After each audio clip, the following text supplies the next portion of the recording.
सभी को मेरा सादर नमस्कार। साथियों, आपका अपना चैनल नॉलेज विषय में आपका एक बार फिर स्वागत है। साथियों, आज के वीडियो में हम बात करने जा रहे हैं कि बालवाड़ी के संचालन हेतु आंगनबाड़ी और स्कूल की जो अधोसंरचना की जानकारी है उसको हम सीजी स्कूल पोर्टल में उसकी ऑनलाइन प्रविष्टि किस प्रकार से कर सकते हैं।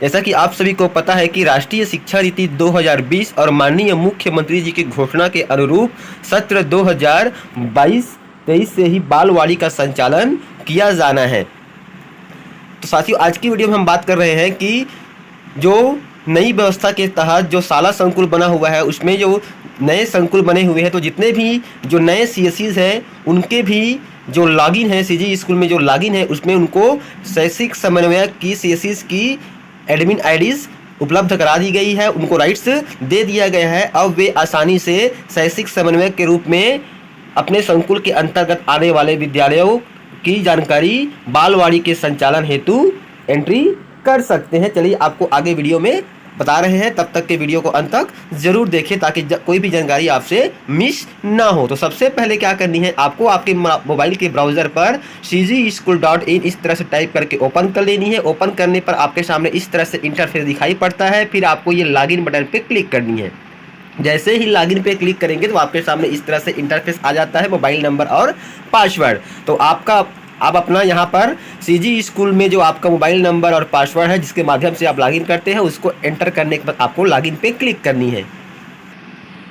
तो इस तरह से पंजीकृत मोबाइल नंबर और पासवर्ड डालने के बाद आपको लॉगिन पे क्लिक कर देनी है। जैसे ही हम लॉगिन पे क्लिक करते हैं तो हमारे सामने इस तरह से स्क्रीन दिखाई पड़ती है। यहाँ पे पूछता है कि अपनी पसंद पे क्लिक करें, तो इस तरह से आपको टेप्स दिखाई पड़ जाएंगे। तो देखिए यहाँ पे एक नया टेप दिया गया है, संकुल शैक्षणिक समन्वयक CSE, इस प्रकार से खमहरिया, इस प्रकार से यहाँ पे लिखा हुआ है। तो आपके संकुल का नाम आपको दिखा हुआ दिखाई पड़ेगा। तो आपको संकुल शैक्षणिक समन्वयक पे ही क्लिक करना है इस प्रकार से। जैसे ही उसके ऊपर आप क्लिक करते हैं तो पुनः आपके सामने एक नया स्क्रीन दिखाई पड़ेगा इस तरह से। उसके बाद देखिए लेफ्ट साइड में आपको 3 लाइन दिखाई पड़ रहा है, ये हमारा मेनू बार है, इसके ऊपर आपको क्लिक करनी है। जैसे ही आप क्लिक करेंगे तो आपके सामने इस तरह से बहुत से मेनू बार दिखाई पड़ जाएंगे जिसमें आपको संकुल एडमिन के कार्य पे क्लिक करना है। जैसे ही उसके ऊपर आप टिप करते हैं देखिए आपको सेकंड ऑप्शन दिखाई पड़ रहा है, बालवाड़ी संचालन हेतु शाला एवं आंगनबाड़ी की जानकारी। तो उसके ऊपर आपको क्लिक कर देनी है। जैसे ही उसके ऊपर क्लिक करेंगे तो आपके सामने इस तरह से प्रपत्र ओपन हो जाएगा। कुल 3 प्रपत्र है जिसको 2 भाग में डिवाइड किया गया है, अ और ब, जिसमें आपको बेसिक जानकारी आपको फिलअप कर देनी है। तो इस प्रकार से आपके सामने स्क्रीन दिखाई पड़ जाएगी। चलिए हम आपको नए CSE के आईडी से लॉगिन करके आपको दिखाते हैं ताकि कोई भी समस्या आपको ना हो। तो इस तरह से लॉगिन वाले पेज पे हम पुनः आ चुके हैं। इस प्रकार से आपको अपना पंजीकृत मोबाइल नंबर यहाँ पे एंटर कर देनी है। तो इस प्रकार से हम नए CSE के आईडी और पासवर्ड से लॉगिन कर रहे हैं। जो नई शाला व्यवस्था के तहत नया संकुल बना हुआ है या फ्रेश CSE बना हुआ है, तो उस प्रकार से हम लॉगिन पे क्लिक करते हैं। आईडी और पासवर्ड एंटर करने के बाद जैसे ही हम लॉगिन पे क्लिक करते हैं तो इस प्रकार से स्क्रीन दिखाई पड़ेगी, अपनी पसंद पे क्लिक करें। तो यहाँ पर देखिए आपको संकुल शैक्षणिक समन्वयक CSE की आपको एडमिन राइट्स दे दिया गया है आपके लॉगिन पर। जो नए CSE है उनको भी इस प्रकार से तो नया अपडेट सीजी स्कूल पोर्टल में किया गया। जितने भी नए संकुल बने हुए हैं उन सबको संकुल समन्वयक की एडमिन आईडीज दे दी गई है। अब आसानी से आप संकुल संबंधित जो भी जानकारी है उसकी प्रविष्टि सीजी स्कूल पोर्टल में आसानी से कर सकते हैं। नए संकुल जो समन्वयक बने हुए हैं उनका बार बार प्रश्न आ रहा था, कमेंट आ रहा था कि हमारे में संकुल समन्वयक की आईडीज नहीं दी गई है, लॉगिन नहीं दी गई, तो हम किस प्रकार से ऑनलाइन प्रविष्टि कर सकते हैं। तो उनकी जो समस्या थी वह अब दूर कर दी गई है और यह नया अपडेट आ चुका है। तो इस प्रकार से आपको संकुल शैक्षणिक समन्वयक पे क्लिक कर देनी है। जैसे ही आप क्लिक करेंगे तो पुनः आपको यह 3 लाइन मेनू बार पे क्लिक कर देनी है। उसके बाद फिर आपको संकुल एडमिन के कार्य पे क्लिक कर देना है। उसके बाद फिर आपको यहाँ पर देखिए सेकंड टेप दिया गया है, बालवाड़ी संचालन हेतु शाला एवं आंगनबाड़ी की जानकारी। तो उसके ऊपर आप टैप करेंगे। जैसे ही क्लिक करते हैं तो आपके सामने इस तरह से प्रपत्र ओपन हो जाता है। मैंने आपको पहले ही बताया कि बालवाड़ी संचालन हेतु शाला एवं आंगनबाड़ी की जानकारी के कुल 3 प्रपत्र है जिसको 2 खंड में डिवाइड किया गया, खंड अ और खंड ब।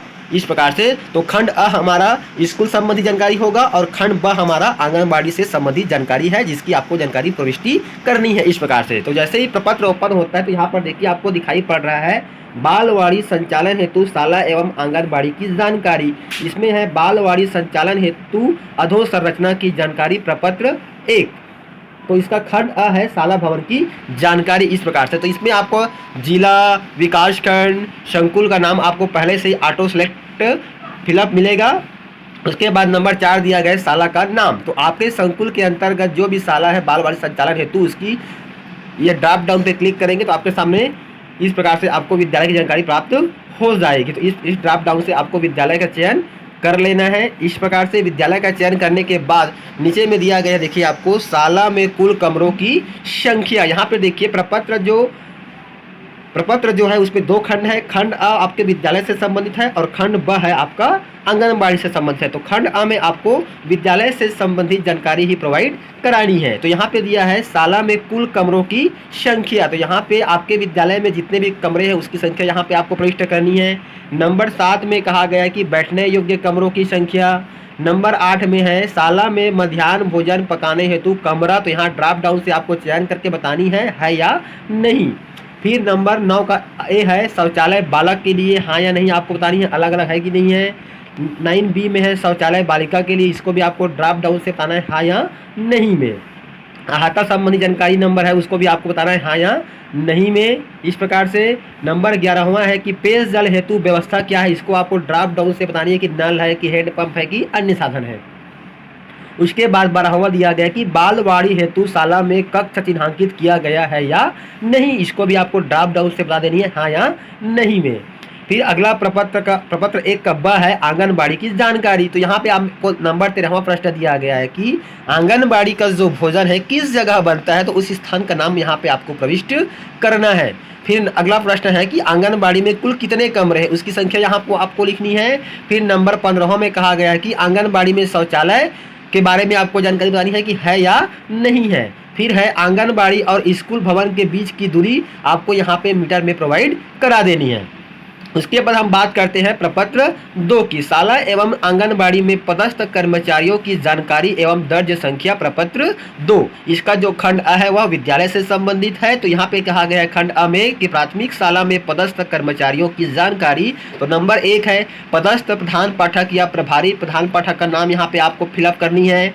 नंबर 2 में है पद नाम। तो यहाँ पे आपको संबंधित टीचर का पद नाम फिलअप करनी है, उनका मोबाइल नंबर आपको फिलअप कर देनी है। नंबर 4 में शाला में कुल कितने दर्ज संख्या उसकी आपको प्रविष्टि कर देनी है। नंबर 5 में कहा गया है कि बालवाड़ी हेतु चिन्हांकित सहायक शिक्षक का नाम। तो यहाँ पे ड्रॉप डाउन से आपको सहायक शिक्षक का नाम आपको चयन कर लेना है। जो विद्यालय आप ऊपर में चयन कर रहेंगे तो उस विद्यालय में जितने भी शिक्षक पदस्थ है उसकी लिस्टिंग आपको इस प्रकार से दिखाई पड़ जाएगी। तो ड्रॉप डाउन से आपको संबंधित टीचर को इस प्रकार से चयन कर लेनी है।